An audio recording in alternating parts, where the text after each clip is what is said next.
Good day, and welcome to my stream.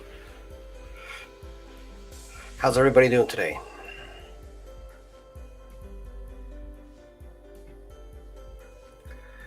So I'm just waiting for a few people to get in here, and then we'll start.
So how's everybody going?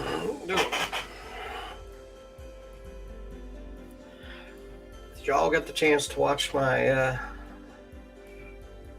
video this morning?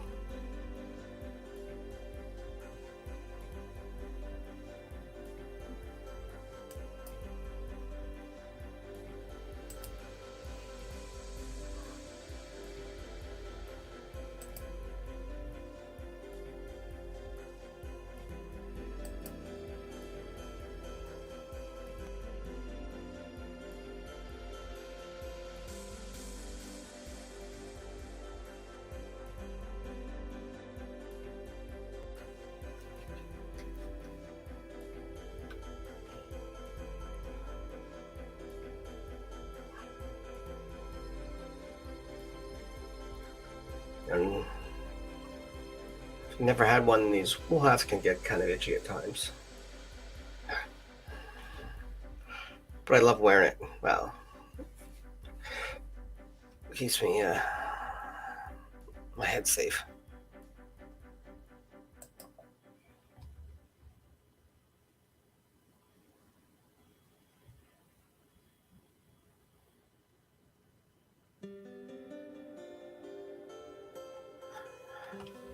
I'm just trying to get my settings here. I just need to change one thing here. I apologize.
Thank you very much. I'd like to say hello to everybody who's here and watching. I really appreciate you dropping by and taking the time. Just checking in to see who, if you had a chance to watch my first in this day in Canadian history and what you guys were thinking about it. So, do you just post in the chat if you've seen it yet?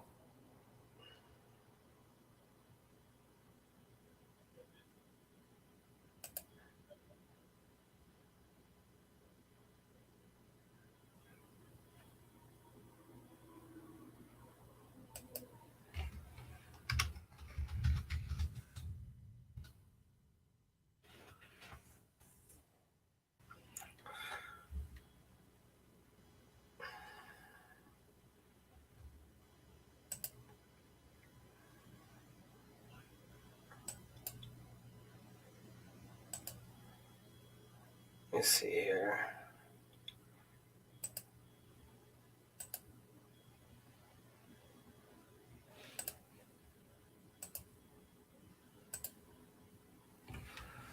There we go.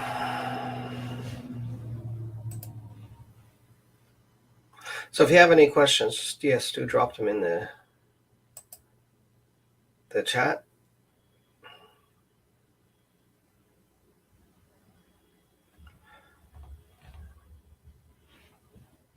Don't all speak at once.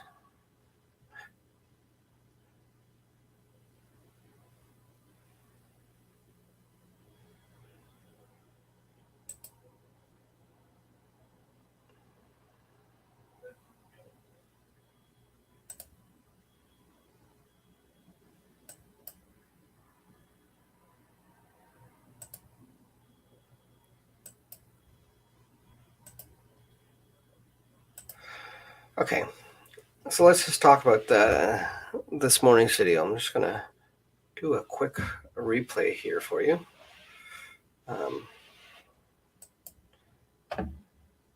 And I'm going to give you a preview of tomorrow's. So right now with these,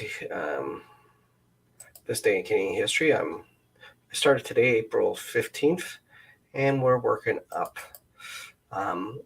I try to record these in batches of 3 or 4 or 5 at a time. And believe it or not, even for the simple 1-minute videos, it does take a little bit of editing and work to get done.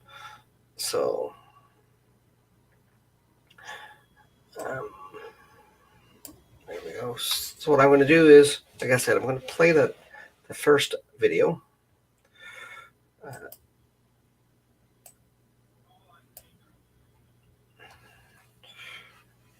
So I have it here, and we're going to add this video. Oops.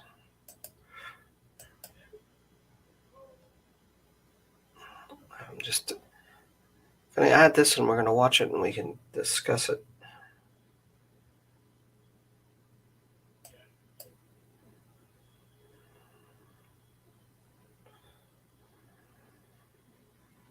Is this loading this? I apologize.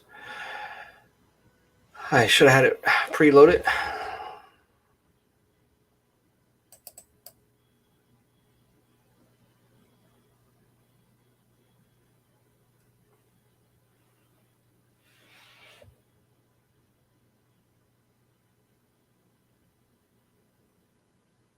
It just takes a minute.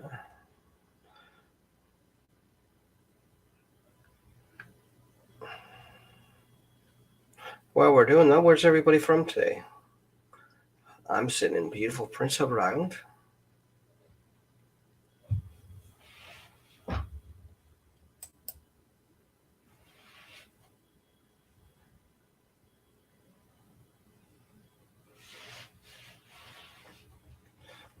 The video is not too clear on this.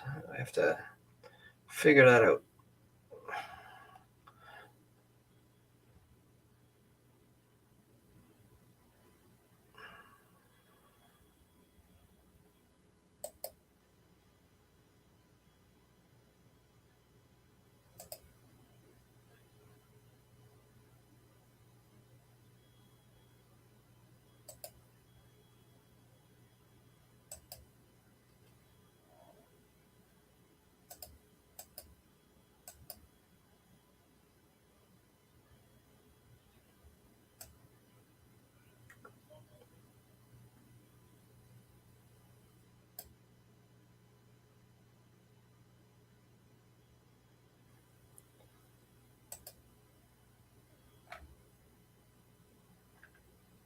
Okay, so that video is playing. We're going to play it now. I'll load it up.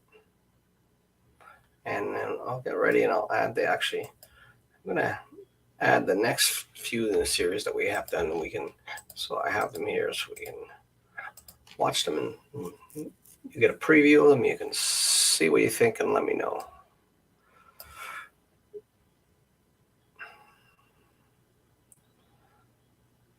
So let's show it now. I'm Brian Nash, For this day in Canadian history, I'm looking back to April 15th, 1912. It's a story we are all familiar with.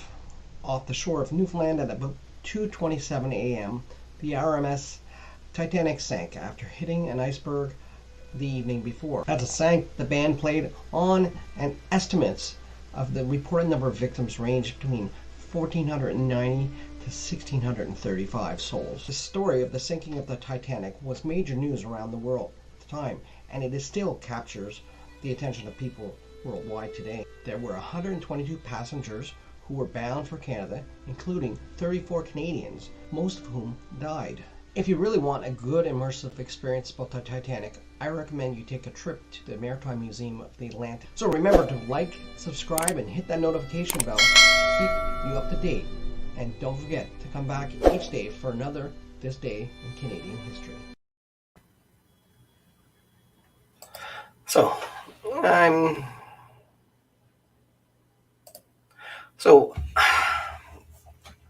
So today being April 15th, it is the anniversary of the sinking of the Titanic. It was actually hit by the iceberg on the 14th at approximately 7 p.m. It was off of Newfoundland. One of the amazing things about it is that there was actually fairly fast communication because there was now a Transatlantic Wireless, and that started just a short while earlier in Newfoundland. It had been originally set up, and it was by Marconi, who did a lot of work in transatlantic radio transmissions. He had towers in Newfoundland and in Cape Breton, where he would use to set up and transmit the first transatlantic messages. I think it was just a couple years earlier. It might have been only 1 year earlier. So that did actually help them get a quicker chance of getting people out there to rescue than would have been traditional. So that was the first one. That's a part of the reason I chose April 15th was because of the Titanic. Was a very interesting piece of history, but it's just right in the middle of the month, and it was a good starting point. And I wanted to do this Friday evening live cast afterwards to give people a chance to talk about it, tell me what they think and how they enjoyed it, and what other type of content they would like to see. So I'm going to just load up the next few days ones, and we're take a look at this and see what we got there.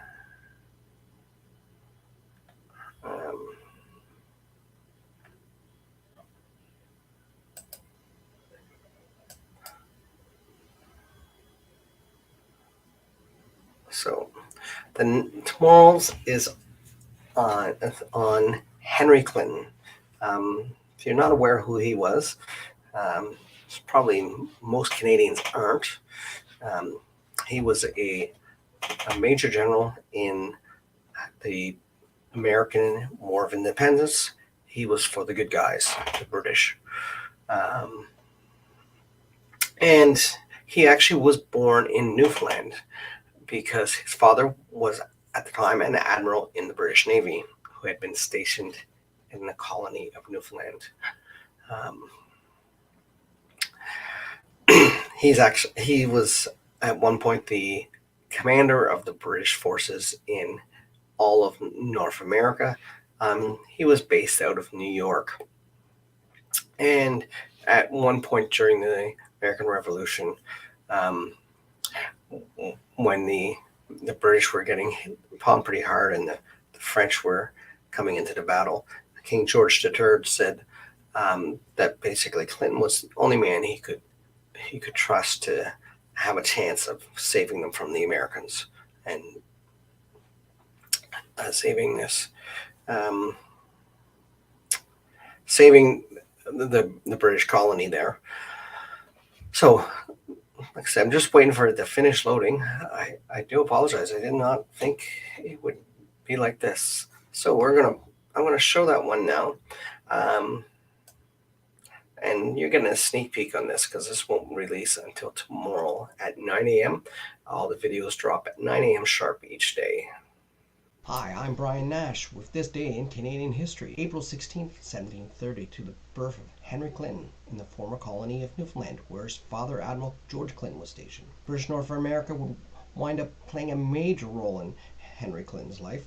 In 1746, to begin his military career, he returned to Canada, his father having secured him a captain's commission at the garrison at the recently captured fortress of Louisbourg. In 1775, he was ordered by King George III to North America. He would have a major role in the American Revolution, or as I like to call it, the treasonous act of some defiant colonies. In 1778, he became commander-in-chief of British forces in America. In 1779, King George claimed that Clinton was the only man who might still save America. That same year, he offered freedom to runaway slaves in exchange for enlistment. In 1782, after fighting in North American ended, Clinton was replaced as commander-in-chief by Sir Guy Carleton. He is buried in St. George's Chapel in Windsor Castle.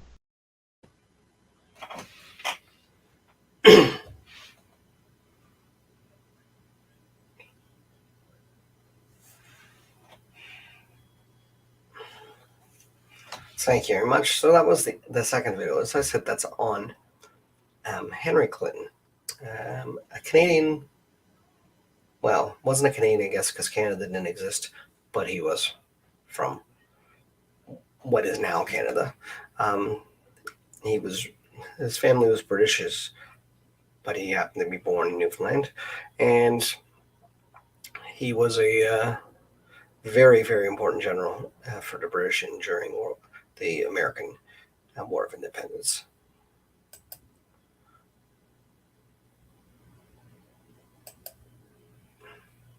I just want to remind you too that all during the month of April, any donations, super chats, etc., that come in during these live streams, all funds are going to be going towards refugees in the Ukraine.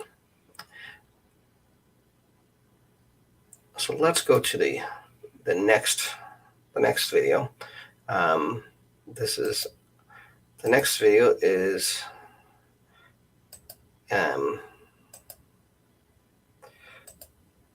on actually the next video, sorry, is on the Constitution Act of 1982. This video was really, really hard to get down to 1 minute. A lot of that's one of the issues in some of those ones that I do have a lot more content.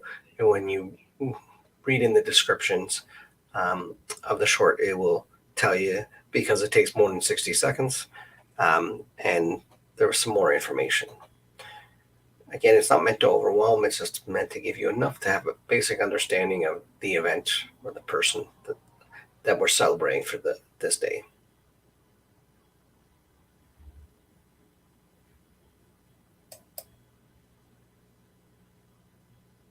Hi, I'm Brian Nash with This Day in Canadian History. Today I'm looking back to April 18th, 1917, to Edmundston, New Brunswick, where professional baseball player Tyler Forrest was born. He was one of many ball players who only played in the big leagues.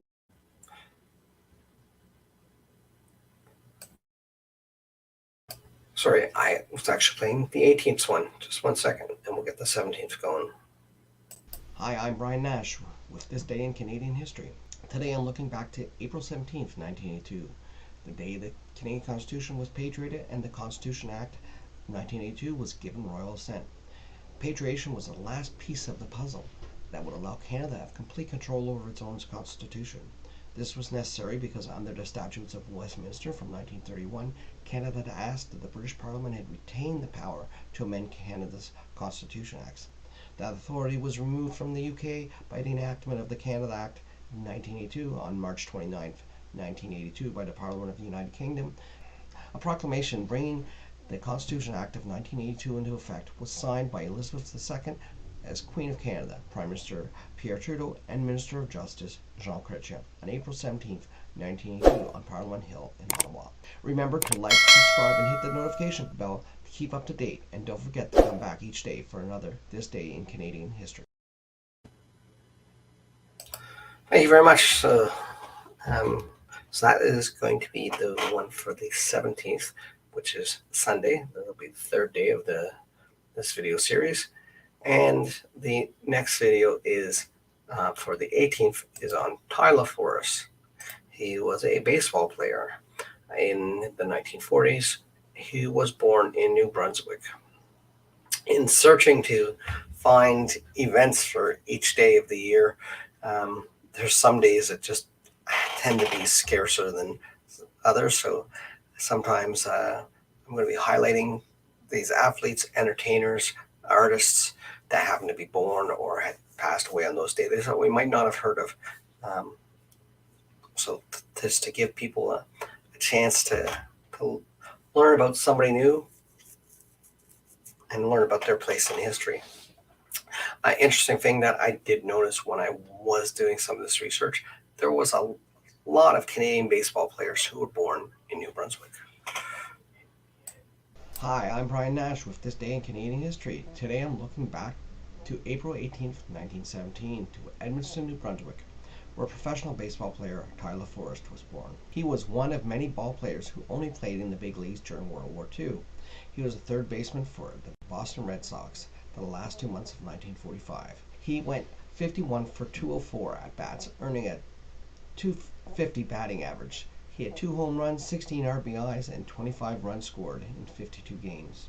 As a defensive player, he was outstanding. He made just 5 errors in 147 chances at third base, and he recorded 8 putouts with no errors in his few appearances as an outfielder. Forrest died at the age of 30 in Arlington, Massachusetts, after coming down with pneumonia in the winter of 1946. Still weakened from his illness, he suffered a heart attack in Florida during spring training. Remember to like, subscribe, and hit that notification bell to keep you up to date.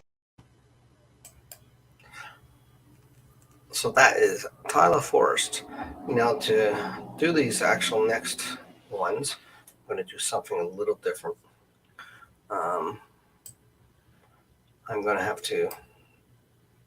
I'm going to try to share my screen.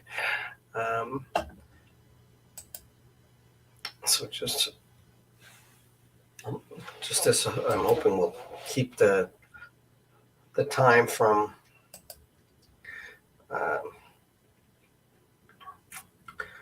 the time for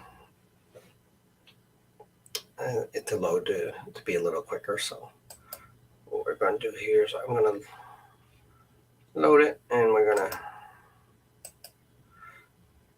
going to share this over here.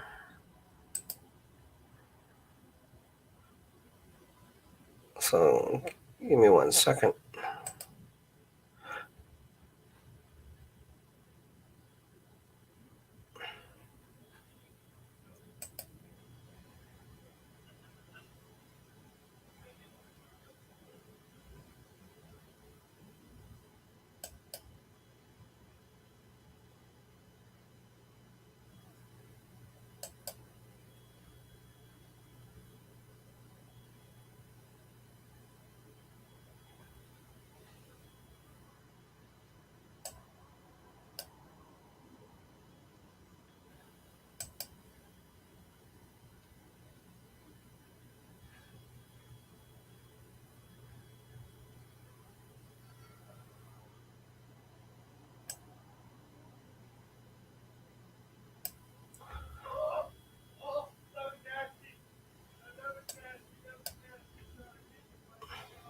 I'm Brian Nash with This Day in Canadian History. Today I'm looking back to April 19th, 1915, the day Montreal native Edouard Fabre won the Boston Marathon. In Fabre's long and successful career, he ran in 315 races and collected more than 150 trophies.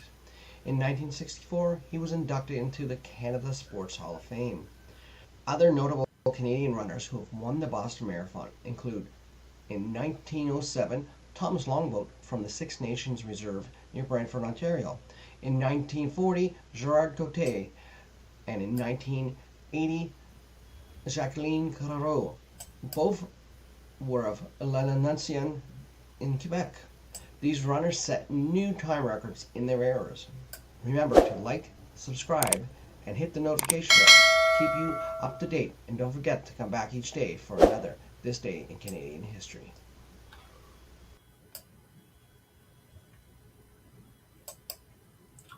So, so that's the one for April 18th. So Eduardo Fabre was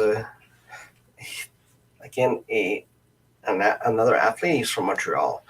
He won the Boston Marathon in 1915, sorry.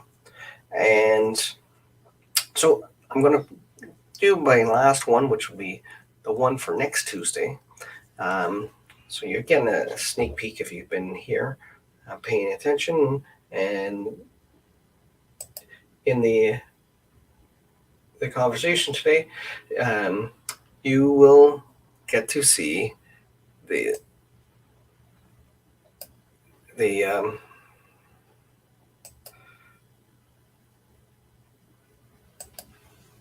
you'll get to see this last video, and so we're going to load it now. In this video, on the 20th is about when Pierre Trudeau became Prime Minister of Canada.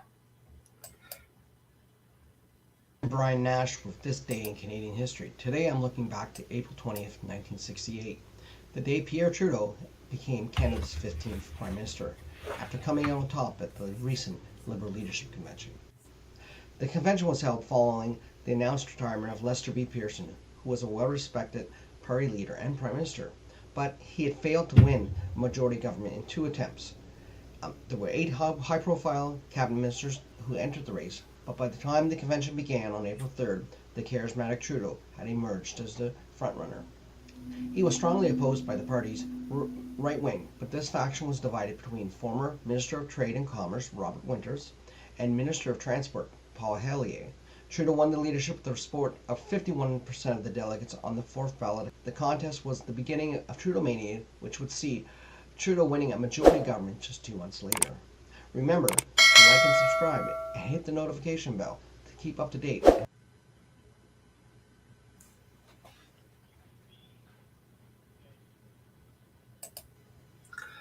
So that was the last one that I'm going to be showing this evening. We're coming up to just a half hour here.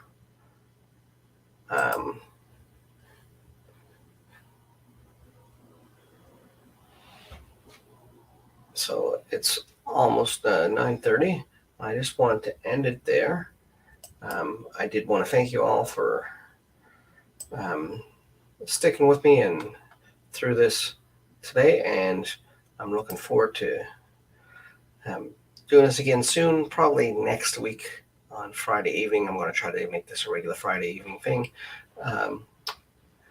Next week I'll be doing this on Friday evening. And until then, thank you for watching. Keep watching my videos and keep searching for your ancestors. You have a great day.